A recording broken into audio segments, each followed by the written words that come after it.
Для начала интервью хотелось бы, Джамалин, хотелось бы узнать вообще, что бы ты хотел рассказать про себя и про свой путь в гештальт-терапии. Как бы ты его мог описать? Я понимаю, что он был, может быть, не коротким, но описать коротко какие-то основные события, которые тебя привели в гештальт-терапию. J'ai commencé à exercer comme psychologue en 67. В 1967 году я начал работать как психолог. Mais la gestalt-thérapie n'est arrivée que plus tard. En France, elle est arrivée au milieu des années 70. Гештальт-терапия во Франции появилась позже, где-то в середине 70-х годов. Donc avant, le seul choix qui existait pour être psychothérapeute, c'était la psychanalyse ou le psychodrame. И до этого единственный выбор, чтобы быть психотерапевтом, это был либо психоанализ, либо психодрама. Et puis après, j'ai connu la thérapie centrée sur le client. И затем я познакомился с терапией, ориентированной на клиента. Et puis ce qu'on appelait aussi les thérapies d'expression, que j'ai beaucoup pratiqué avec des amis. И это также называлось терапией выражения, терапией экспрессии. Я много этим занимался со своими друзьями. Et puis quand j'ai rencontré la gestalt-thérapie dans les années à peu près 75, j'ai immédiatement senti que c'était ça qui m'intéressait. И когда я познакомился, встретился с гештальт-терапией примерно в 1975 году, я тут же почувствовал, что это то, что меня интересует. Qui me permettait de rassembler tout ce que j'avais pu apprendre dans d'autres approches avant et de lui donner une sorte de colonne vertébrale. И это что-то, что позволяло мне соединить все, что до этого я встречал в других подходах, и вроде как сделать такой позвоночник. Alors, j'ai fait plusieurs programmes de formation à l'époque. Le premier avec ce qu'on appelait à l'époque le style californien. Я учился в нескольких программах, и первая была то, что называли в то время калифорнийский подход, калифорнийский стиль. C'était la seule forme qui existait au départ. Это единственная форма, которая существовала в начале. Très peu théorique, très expérientielle. И там было очень мало теории, очень много опыта. Et puis après, avec l'Institut de Gestalt-Thérapie de Cleveland qui venait faire un programme francophone en Belgique. И затем я учился в институте Кливлендском, который приезжал проводить программу в Бельгии. Et à ce moment-là, le pape, si je puis dire, de la Gestalt-Thérapie, c'était Erwin Polster, les Polster. И в те времена, если можно так сказать, папой гештальт-терапии был Эрвин Польстер или Польстеры. Et on a beaucoup travaillé. Toute la formation était basée sur leur théorie, sur leur méthode et sur leur concept. И все обучение строилось на их подходе, теории и на их концептах. Et puis, honnêtement, quand j'ai fini cette formation et que j'ai commencé à pratiquer pendant quelques années, je crois que j'aurais pu abandonner la gestalt-thérapie parce que j'en trouvais rapidement les limites de cette approche. И после того, как я прошел обучение этому подходу, я несколько лет практиковал и уже был готов бросить гештальт-терапию, потому что добрался до границ этого подхода. Et j'ai eu la chance à ce moment-là d'entendre parler d'un courant de gestalt-thérapie qui était resté dans l'ombre. И мне повезло тогда, я услышала о том, что в тени оставался еще один подход гештальт-терапии. Et c'était en fait le courant développé par les fondateurs, par Perls, Goodman, Laura Perls, Isadore Fromm. И это на самом деле было течение, разработанное его создателями Перлсом, Лорой Перлс, Goodmaном et Isadore Fromm. И Изидором Фромом. Et donc j'ai rencontré Isadore Fromm qui venait souvent en Europe et il a accepté de me prendre dans un de ses... Il avait un petit groupe européen de 5-6 personnes. И я встретился с Изидором Фромом, который иногда бывал в Европе, и он согласился принять меня в небольшую группу, которую он проводил, где-то там было 5-6 человек. Et là, j'ai redécouvert une autre forme de Gestalt, celle qui avait été initiée par les fondateurs. И тогда я открыл для себя другую форму гештальта, ту, как ее придумали создатели, основатели. Et j'ai découvert l'œuvre de Goodman, j'ai découvert le livre fondateur dont j'avais jamais entendu parler avant. И я открыл для себя книгу Гудмана и книгу основателя, о которой я даже никогда раньше не слышал до этого. Et maintenant, depuis toutes ces années, c'est-à-dire à peu près 45 ans, je suis dans ce courant-là. J'ai pas envie d'en partir et j'ai l'impression d'avoir pas fini d'en faire le tour. И вот уже лет 45 с того момента я все еще практикую в этом подходе и совершенно не хочу отсюда уходить. И мне Parce не que кажется, что я все поисследовала. Évidemment, c'est pas, le modèle n'est pas complet, le modèle n'est pas fini, mais on a une direction de travail qui me paraît essentielle et même révolutionnaire. И, конечно, эта модель еще не закончена, не до конца исследована, но мне кажется, это вот такое направление очень хорошее и, можно сказать, революционное. Voilà. Очень полное. Donc, alors, il se trouve que au début des années 80, avec quelques collègues, on a fondé l'Association européenne de Gestalt Thérapie. И так вышло, что в начале 80-х совместно с некоторыми коллегами мы основали Европейскую ассоциацию гештальта. Le EAGT, que vous connaissez peut-être. Вы, наверное, знаете ЕАЖТ. J'ai été président de l'association dans les années 90, je ne sais plus très bien quand. Где-то примерно в 90-х я был президентом ассоциации, это я уже точно не помню, в какие именно годы. Et c'était à peu près dans les moments de la chute du rideau de fer. Это примерно когда железный занавес был разрушен. Si bien que ça m'a permis d'inviter des russophones à venir à Paris pour le congrès qu'on organisait. И так мне тогда удалось благодаря этому пригласить русскоговорящих людей на конгресс в Париже. Et dans les années qui ont suivi ce travail, ce congrès, j'ai été invité à faire un programme à Moscou, où j'ai eu l'honneur, le plaisir de former la première génération de gestalt thérapeutes de Russie. И после этого меня пригласили в Москву проводить обучение, и я имел честь и удовольствие обучать первую группу в России гештальт-терапевтов. Et c'était avec les gens qui ont fondé MGI, MIGIP, Oleg, je ne sais plus comment ça s'appelle son nom, Nemerinsky, Saint-Pétersbourg, etc. И это было с людьми, которые затем основали институты Олег Немеринский и люди из Петербурга. Et donc c'est comme ça que j'ai été amené à faire connaissance avec votre communauté qui ensuite m'a fait venir aussi en Ukraine, à Kiev d'abord, et puis à Dniepr, à Odessa, à Lviv. И так я познакомился с вашим сообществом, которое затем стало приглашать меня в Украину, сначала в Киев, потом в Днепр, в Одессу, в Львов, En Crimée, в Крым. à l'époque où elle était libre. В Крым, когда это еще была свободная территория. Много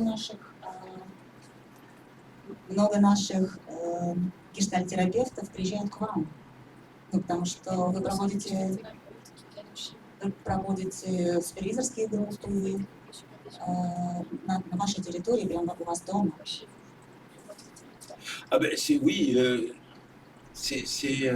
c'était une idée, c'était pas mon initiative, c'est un groupe russophone qui une première année a dit si on venait chez toi l'été pour travailler. Et donc ça, il y a un rituel qui s'est engagé comme ça. Comme j'habite à la campagne, il y a plein de gîtes à côté, il y a des groupes d'été qui se sont constitués comme ça. Поскольку я живу в деревне, одна из групп просто предложила в какой-то момент приехать ко мне на лето. И вокруг очень много таких вроде маленьких гостиниц, что ли, и люди могут разместиться. Это называется жить, совсем такие вот семейные гостиницы. Et honnêtement, je peux dire que je préfère ça plutôt que le Zoom. И знаете, я это предпочитаю, если выбирать между вот такой возможностью и Zoom.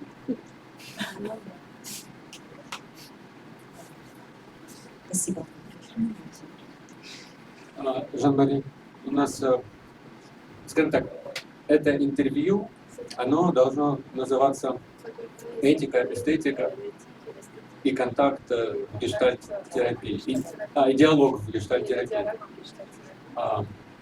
У меня такой вопрос. Какое из этих понятий вам сейчас... О каком из этих понятий вам бы сейчас хотелось поговорить в первую очередь? Об этике, об эстетике или о диалоге?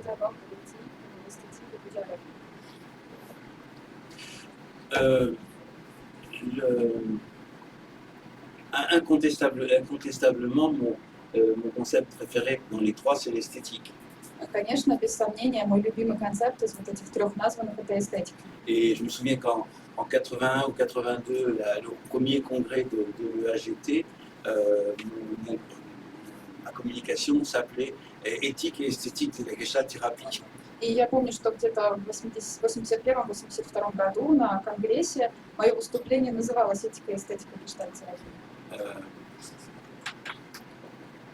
Et c'est vrai que le concept d'esthétique est devenu assez à la mode ces dernières années dans la communauté gestaltiste. И надо сказать, что, конечно, концепт эстетики сейчас очень моден в последние годы в гештальт-терапии, в гештальт-сообществе. C'est intéressant de le repositionner parce qu'il y a des compréhensions assez diverses par rapport à ça. И неплохо бы к нему вернуться и обсудить это, потому что очень разнообразные есть концепции, разнообразные восприятия. À l'origine, c'est simplement une petite réflexion de Laura Pearls И вначале было небольшое размышление Лоры Перлс, qui disait que le mot Gestalt, c'était un concept esthétique. которая говорила о том, что слово гештальт – это эстетический концепт. Bon, mais elle n'a pas vraiment développé cette thématique. Но она не развивала на самом деле эту тематику. Elle a quand même fait déjà quelques petits travaux. Je crois qu'elle a écrit un texte où elle comparait le psychothérapeute avec le critique d'art. И, кажется, был у нее небольшой текст, где она сравнивала психотерапевта с критиком искусства. Mais en même temps, c'est intéressant de réfléchir à notre nom. Nous ne nous appelons pas psychothérapie, nous nous appelons Gestalt-thérapie. Но и тут еще важно задуматься над тем, как мы называемся. Мы не называем себя психотерапевтом, психотерапией, то, что мы делаем, а гештальт-терапией. Qu'est-ce que ça veut dire, Gestalt-thérapie? Ça veut dire que nous faisons non pas la thérapie des psychés, И что значит, что, когда мы говорим о том, что мы работаем в гештальт-терапии, значит, мы не делаем психотерапии, не терапевтируем психику, mais nous faisons thérapie des Gestalt.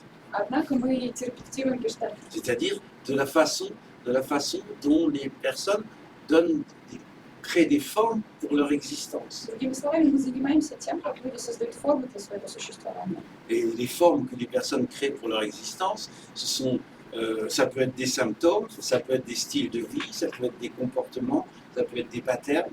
И то, какие формы люди могут создавать, это могут быть стили жизни, это могут быть паттерны, это могут быть ценности, des modalités d'existence, какие-то способы существования. des choix existentiels, tout ça c'est des formes, ce sont des formes. Жизненные выборы, все это формы. Et puis après, dans les années qui ont suivi, il y a quelques collègues qui ont donné des orientations assez particulières à cette idée d'esthétique. И в последующие годы некоторые коллеги очень по-особенному описали идею эстетики. Il y a Joseph Zinker, dont vous connaissez sans doute les travaux, qui a beaucoup insisté sur le concept de forme aussi. Например, Жозеф Синкер. Вы наверняка знаете его работы, и он очень тоже настаивал на форме, на концепции формы. Et qui a beaucoup insisté sur la beauté, des choses comme ça. И он очень много говорил о красоте, о таких вещах. Ça, c'était à peu près vers 77. Это где-то было в 77-х годах, в районе 77 годов. Je pense aussi à Michael Vincent Miller, И также я думаю про Майкла Винсента Миллера, qui est devenu probablement mon meilleur ami en gestalt-thérapie. Et je l'ai connu justement à partir d'un article qu'il avait écrit qui s'appelait Notes sur l'art et les symptômes. И этот человек стал одним из моих самых больших друзей в гештальт-терапии, написал статью, которая называлась так «Записки о искусстве и симптомах». Et qui a beaucoup écrit sur différents artistes, différentes manières d'aborder, de se servir de l'art comme porte d'entrée pour comprendre la pathologie aussi. И он много писал о различных художниках, артистах, и говорил о том, что искусство это может быть такая вот дверка, которая позволяет зайти в патологию, войти в патологию. Et puisque lui, il était parti beaucoup de l'idée de Otto Rank qui considérait que le névrosé, c'est un artiste manqué. И он очень много брал из того, что говорил Отто Rank, который считал, что невротик – это неудавшийся артист. Puisque il considérait on créait un symptôme, en fait, à peu près comme on pouvait créer une œuvre d'art. И он считал, что мы создаем себе симптом, примерно как произведение искусства могли бы создавать. En termes de processus, bien sûr, pas en termes de contenu. А там, да. En termes de processus, pas en termes de contenu. Конечно, тут я говорю о процессе, но не о содержании. Et puis moi, je suis arrivé là-dessus, et à peu près à la même époque que Michael, la première, quand on a créé en France la Société française de Gestalt, en 80, 81, 82,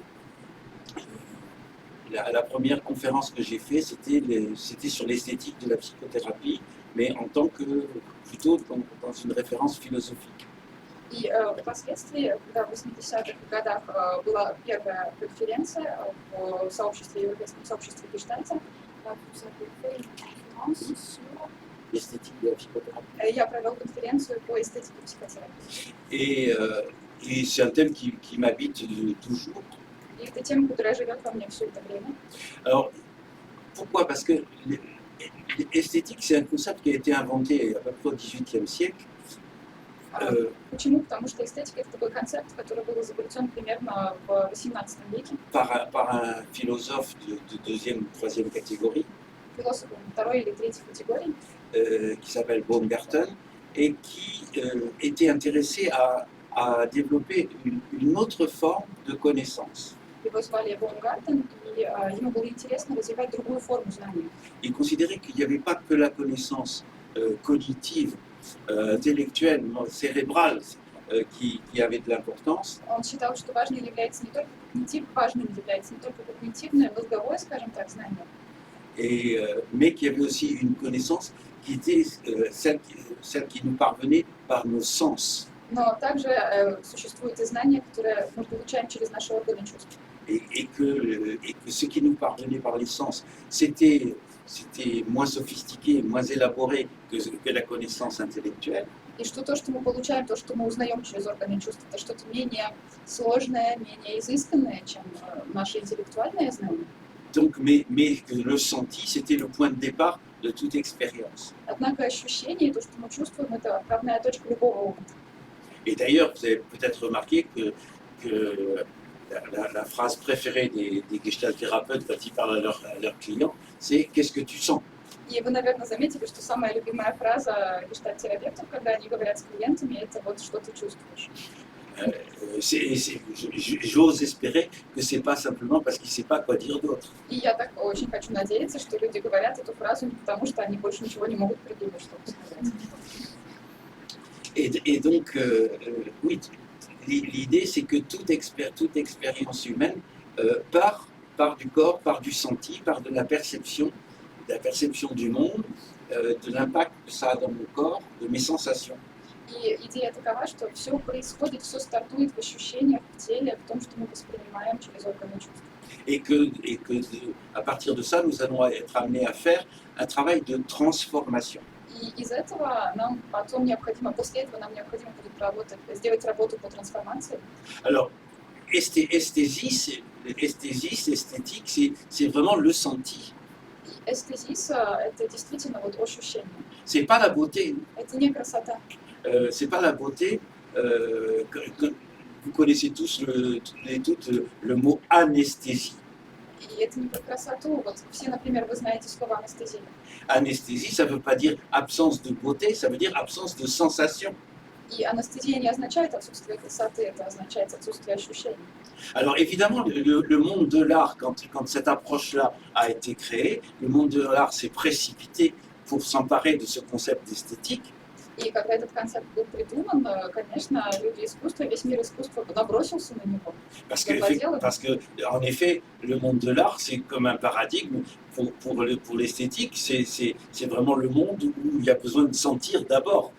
Потому что мир искусства – это, конечно, такая парадигма эстетики, потому что это такое место, где сначала нужно почувствовать. Donc le monde de l'art est devenu une référence par rapport à l'esthétique.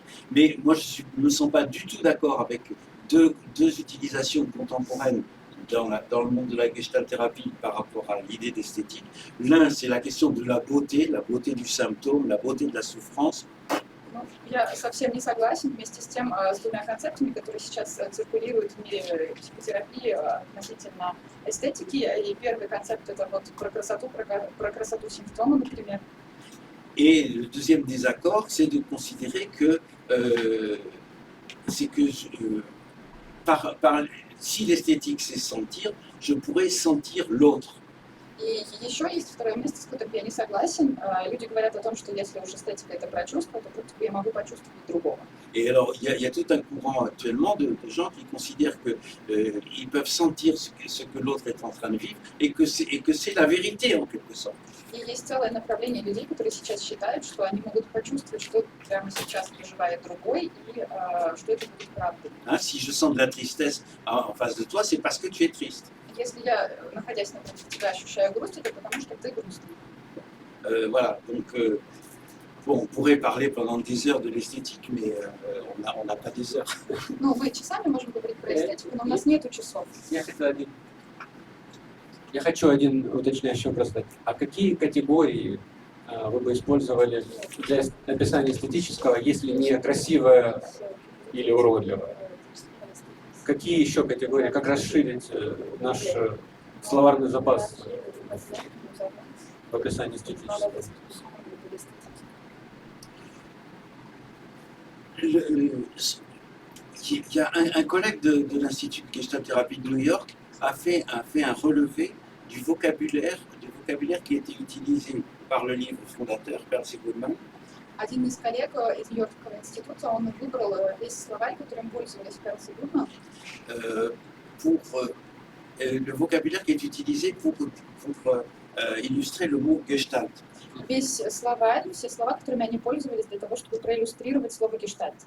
Et il s'est aperçu que tous les mots qui sont utilisés quand les auteurs parlent de Gestalt, ce sont des mots du vocabulaire esthétique. И он заметил, что все слова, которыми авторы пользуются для описания гештальта, это эстетические слова. Clarté, brillance, prégnance, force, contour net, etc. Ясность, четкость, яркость, контуры.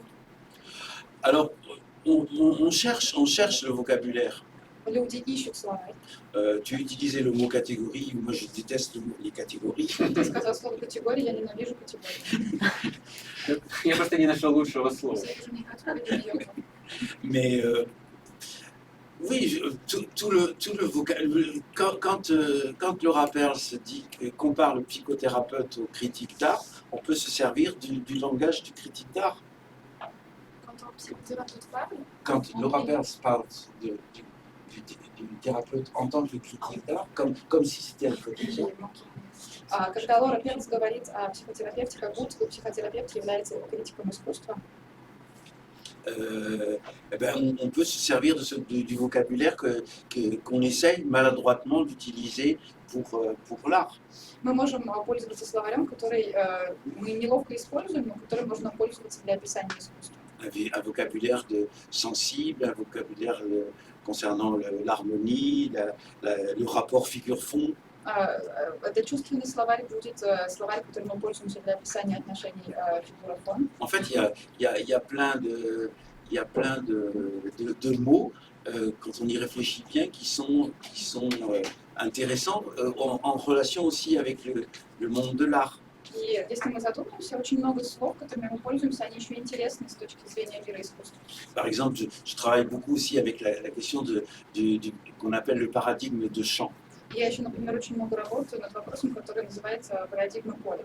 Et le paradigme de champ, j'ai beaucoup utilisé le mot paradigme de champ pendant des années. Puis maintenant, je me suis dit, mais il y a les mots plus intéressants que paradigme. Я давно работаю над этим концептом, много лет пользовался вот этим выражением парадигма, полевая парадигма, но потом стал говорить себе о том, что есть и более интересные Parce qu'on peut слова. regarder la question du champ comme une perspective. Потому что мы можем посмотреть на поле как на перспективу. Et perspective, c'est aussi un mot qui appartient au vocabulaire de l'art. А перспектива, опять же, это слово, которое взято из словаря искусства. Des choses comme ça. Такие вот вещи. Спасибо, Жан-Мари. Что бы вы могли сказать про ваш взгляд, ваше восприятие, чувственное, эстетическое восприятие диалога? Ну и раз мы заговорили про болевую парадигму и про перспективу в поле, да, что делает диалог с полем?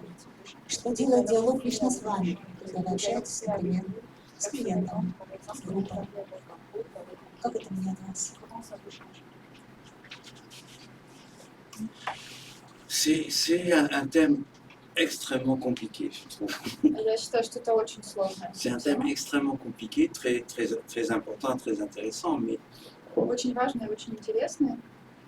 il y a aujourd'hui, il y a beaucoup de gens qui utilisent le mot relation, perspective relationnelle, Сейчас, dialogale, perspective de champ.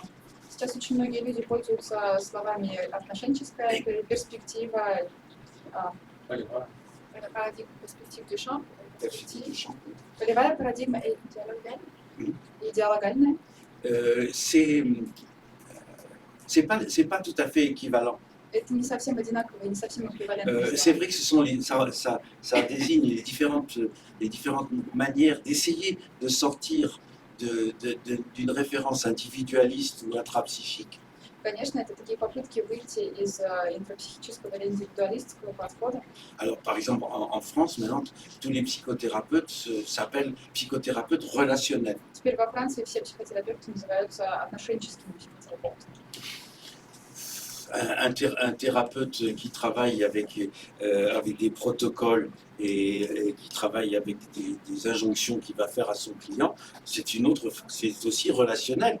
Но терапевт, который работает с протоколами, с какими-то такими вот побуждающими фразами в сторону клиента, это все равно ведь отношения. Et c'est pas tout à fait la même forme que la forme dite dialogale. Но это не совсем то же самое, что диалогальное.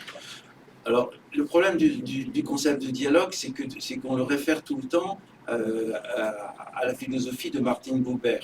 И проблема с концептом диалога это то, что постоянно есть отсылки к тому, что говорил Мартин Бубер. Avec le concept de je et de tu, И когда он говорил про концепт «я», «ты», donc, qui sont très intéressants, mais que Martin Buber, lui, voyait beaucoup plus dans une perspective mystique. это очень интересный концепт, но Мартин Бубер смотрел на них гораздо более мистически. Alors, pour qu'il y ait un véritable dialogue, Для того, чтобы был и существовал настоящий диалог, moi je vois principalement deux niveaux. я вижу здесь главным образом два уровня. Au niveau, je dirais presque philosophique, l'être humain que j'appelle mon patient ou mon client, c'est un être humain qui a ni plus ni moins de valeur que moi. Я буду смотреть на своего клиента как на человеческое существо, которое не ценнее и не более ценное, и не менее ценное, чем я. C'est-à-dire que c'est bien clair dans mon esprit que nous sommes des égaux en termes d'humains. В моем мозгу абсолютно точно, в моей голове абсолютно точно понятно, что как человеческие существа мы равны. Mais dans la situation qui est la nôtre, cette situation d'égalité n'existe pas. Однако в ситуации, в которой мы будем находиться, это равенство не будет существовать. Parce que lui, il vient me voir, il est en souffrance, il est en dépendance, et moi, il m'attribue un pouvoir et il a des attentes à mon égard. Потому что он ко мне приходит, у него есть страдания, он имеет в мою сторону обращенные ожидания. Donc le véritable je tue, au sens où Martin Buber pouvait le préconiser, est un dialogue entre pairs, entre égaux, et ce n'est pas encore le cas quand on commence une thérapie. И так как это видел Мартин Бюбер, вот отношения я и ты как будто равные тут люди, не может здесь иметь места, потому что в отношении терапии это пока не так. Et quand on parvient au je tue, on pourrait presque dire que c'est l'indicateur que la thérapie est finie, ou est sur le point de finir. Говорить про я и ты отношения, это уже будет таким индикатором, знаком того, что терапия вот-вот кончится или вот уже закончится. Je me souviendrai toujours de Isadore Fromm me disant, quand je lui ai demandé quand est-ce qu'on peut considérer qu'une thérapie est finie. Я никогда не забуду, как Изабель Фром ответил мне, когда я спросила его, как понять, как узнать, что терапия завершилась. Et il me disait, il avait plusieurs types de réponses différentes, mais une de ces réponses qui était la plus mystérieuse, c'était une thérapie est finie quand le client me dit des choses intéressantes. У него было много ответов на этот вопрос, но один из тех, которые он мне говорил, он говорил о том, что терапия закончена, когда пациент начинает говорить что-то интересное. Alors, il m'a fallu plusieurs jours et plusieurs rencontres pour comprendre qu'est-ce qu'il voulait dire par là, parce qu'il parlait quelquefois comme un peu un maître zen, vous savez, où il faut réfléchir et laisser tourner le koan dans sa tête. И мне пришлось несколько дней думать над тем, что он мне сказал, потому что он говорил это как дзен-учитель, и над его фразами надо было еще Et dire ça, ça voulait dire que quand un client me raconte quelque chose, par exemple, il me parle d'un film ou il me parle d'un livre, И вот говоря об этом, что следует понимать, это вот если клиент рассказывает мне про книжку или про фильм, про что-то, quand la thérapie n'est pas finie, c'est pas le livre ou le film qui m'intéresse, c'est le client qui utilise ça pour me dire quelque chose. и когда терапия еще не закончена, мне не будет интересовать А ни книга, ни пропos de- фильм, а то, как клиент пользуется этим, чтобы что-то мне про себя рассказать. Mais quand la thérapie est finie, quand il me parle d'un livre, c'est vraiment d'un livre qu'il me parle et c'est vraiment d'un livre dont j'entends parler.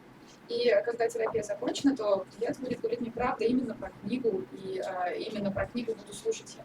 Vous sentez la différence? Чувствуете ли разницу? Можно что-то? Я попробую продолжить эту тему. Все-таки, как бы вы описали диалог, происходящий в поле, как он влияет на поле? Ну, что такое диалог вообще? То есть есть ли в нем какая-то ценность? Или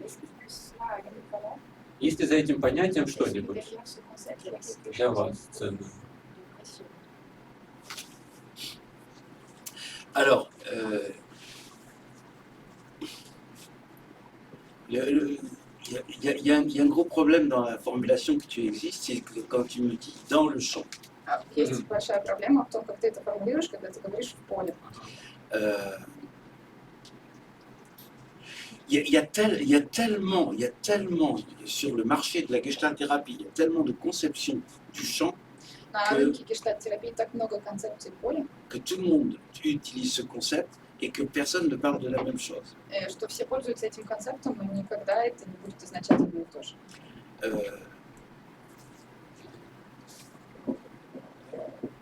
Moi, je raconte souvent à mes étudiants que ça doit faire à peu près 40 ou 45 ans que je suis gestalt thérapeute. Я часто рассказываю своим студентам, что вот Et уже лет 45, как я depuis гештальт-терапевт, le départ, la perspective de champ m'attirait, и с самого начала меня привлекала перспектива поля, m'intriguait. и интриговала меня. Mais les formateurs qui étaient mes formateurs au départ, quand ils me parlaient du chant, ils utilisaient ce concept beaucoup plus comme un slogan, mais ils étaient infoutus de m'en montrer vraiment ce que ça pouvait vouloir dire. И мои тренеры изначально, они пользовались понятием поля скорее как слоганом таким, но они не могли толком объяснить и показать, что это означает. Et quand vous regardez les films de Peirce, du début de sa pratique, des années des Salem ou des choses comme ça, la perspective de chant, elle n'existe pas. И если вы посмотрите на работы Перлза, на фильмы, вот в начале его практики, годы Салена, например, там нет никакого поля. On est dans une perspective individualiste, on est dans une perspective intrapsychique, avec un thérapeute qui sait ce qui est bon pour vous, qui se positionne comme expert. И там вы, конечно, видите интрапсихическую перспективу, где терапевт знает, что для вас хорошо. Bon, ça permet aussi de faire du bon travail, hein. La question n'est pas là, mais c'est une autre perspective. Так тоже, конечно, можно сделать хорошую работу, вопрос не в этом, но это другая перспектива. Alors quand je me suis mis à m'intéresser à la perspective de champ, d'abord j'étais terrorisé à l'idée de rentrer dans cette perspective. И когда я начал заниматься перспективой поля, я сначала был в ужасе от того, что буду погружаться. Parce que je pressentais la révolution que ça pourrait être pour moi sur un plan de ma philosophie, de mon style de vie, de ma réflexion, etc. Потому что я уже ощущал заранее, что это будет революция в моем стиле жизни, в моих взглядах, во всем. Et la peur de me retrouver seul aussi et isolé dans ma communauté. И также я боялся остаться изолированным, остаться один в своем сообществе. Et puis petit à petit, j'ai vu que ça bougeait un peu partout dans dans le terrain de la gestalt-thérapie, et donc j'ai pris un peu d'assurance. И я потом заметил, что вокруг в поле гештальт-терапии немножечко все так зашевелилось. Et sans vous mentir, pendant toutes ces années, j'ai travaillé sur la question du chant, j'ai écrit des choses sur le chant. Je me suis dit, ah, ça y est, j'ai compris qu'est-ce que c'est le chant. И я не буду вам врать, я все эти годы что-то писала про поле, писала статьи, изучала это, и каждый раз я думаю, вот теперь-то я понял, что такое поле. Так? Так? Да. Donc, ça y est, j'ai compris qu'est-ce que c'est le chant. И вот я говорил себе, наконец-то я понял, что такое поле. Et 6 mois plus tard, tout И s'écroule. через полгода все обрушается. Non, non, j'ai rien compris, c'est pas ça. Нет, я ничего не понял, Et и je меня оно. recommence. И я заново начинаю. Ah, 6 mois plus tard, ah, ça y est, j'ai compris. А вот еще потом, через полгода, наконец-то я опять понял. Et ça recommence à s'écrouler. И все снова обрушается. J'ai vécu ça 10 fois, 20 fois. Я 10-20 раз это проживал. Arrivé aujourd'hui, je crois que j'ai compris ce que c'est que le chant, mais j'ai fait un choix plus exactement. И вот на сегодняшний день я думаю, что я понял, что такое поле, ну или если можно так выразиться, я сделал выбор. Mais quand je dis j'ai fait un choix, ça veut dire qu'il y a tellement de possibilités, c'est un concept tellement polysémique qu'il y a des choix à faire.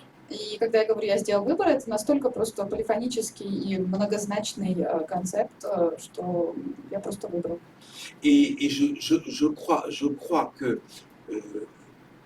que l'essentiel pour moi aujourd'hui, c'est de m'être rendu compte qu'à chaque fois que j'ai mal compris qu'est-ce que c'était le chant, c'est quand je lui donnais une connotation géographique.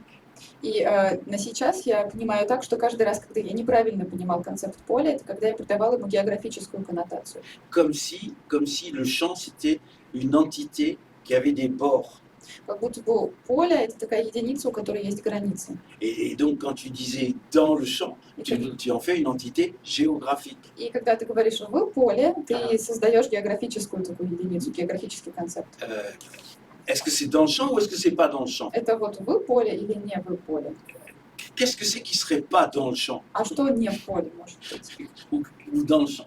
À partir du moment où c'est nommé, c'est dans mon champ de conscience, par exemple. С тех пор, как это будет названо, к примеру, это станет в моем поле осознавания. Появится в моем поле Bon, осознавания. d'autre part, l'autre élément extrêmement important, c'est que parmi toutes les définitions possibles du champ, И есть еще очень важный элемент, что среди всех возможных определений Peirce et поля, Goodman, ils ont choisi de nous parler d'un certain type de champ. Перлс и Гудман выбрали говорить с нами про определенный тип поля. Et ils l'ont appelé le champ organisme-environnement. И они обозначили его как поле, организм, среда. C'est pas le champ, Это не поле, c'est le champ organisme-environnement. это поле, организм, окружающая среда. Le champ, ça n'existe pas. Ah. C'est le champ de quoi? Le champ de qui? А поле просто так не существует, это поле чье, поле кому принадлежащее. On va dire ça, c'est dans le champ de la psychologie, ou on va dire ça, c'est dans le champ de mon voisin, ça, c'est dans le champ de... je ne sais... Mais il faut qu'il y ait le champ de... Очень важно, чтобы было поле чего-то. Это может быть поле психотерапии, может быть в поле моего соседа, но вот в поле чего-то. Donc, le champ organisme-environnement, c'est le champ d'un organisme et ce qui fait environnement pour lui. И получается, поле организм-среда — это поле организма и того, что является его средой. Et cet organisme est une émergence du champ, И организм — это то, что проявляется из поля, au même titre que l'organisme crée l'environnement qui le fait sien. и в той же степени организм и создает среду, On est которая dans un будет его mouvement de средой. mutualité Это такое взаимное движение, et d'indissociable. и это неделимое движение. Donc pour moi, aujourd'hui le mot champ, c'est pour considérer que c'est une manière de parler de l'humain И для меня на сегодня поле — это такой способ, которым можно пользоваться, чтобы говорить про et de le человеческое considérer существо, про comme человека, indissociable de son environnement. и считать его неделимым от его среды, неотделимым от среды. Peirce et Goodman, dans le livre fondateur, ils ne parlent jamais dans le champ, Перлс и Гудман в своей книге не говорят про «вы поле», ils parlent du champ, ils disent que nous sommes du champ. и они говорят, что мы из поля, они говорят про поле. Du champ, ça, regardez la différence qu'il y a à être de Toulouse ou à être dans Toulouse. Вот это разница, как быть в Тулузе и быть из Тулузы. Dans Toulouse, la ville, c'est un lieu géographique. Если я скажу, что я в Тулузе, это будет такой город, географическое место. Être de Toulouse, ça veut dire que je me reconnais comme un produit de Toulouse, une émanation de Toulouse, un extrait de Toulouse. А если я скажу, что я из Тулузы, то я считаю себя чем-то произведенным в Тулузе, я оттуда происхожу. Et donc, nous sommes du champ. И мы из поля.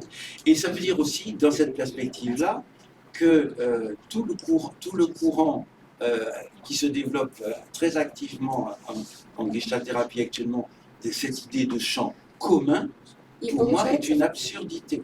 получается, что на сегодняшний день в гештальт-терапии есть такое очень большое движение, людей, которые говорят о совместном поле. И для меня это все абсурд. Parce que ça peut pas être, si c'est le champ organisme-environnement, ça ne peut pas être un champ commun. Потому что если это поле, организм, среда, это поле не может быть совместным. Nous sommes dans le même environnement, c'est vrai. Мы в одной и той же среде находимся, это Mais si le верно. champ c'est organisme-environnement, aucun d'entre nous n'a le même champ ici et maintenant. Но если поле это организм и среда, то ни у кого из нас не будет одного и того же идентичного поля прямо здесь и сейчас.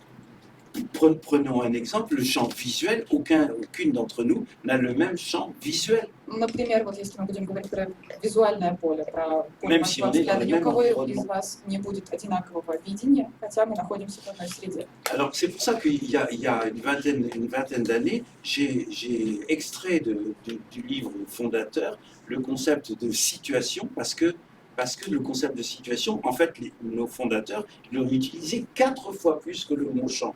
И именно поэтому где-то лет 20 назад я выковыряла В книге на русском и на французском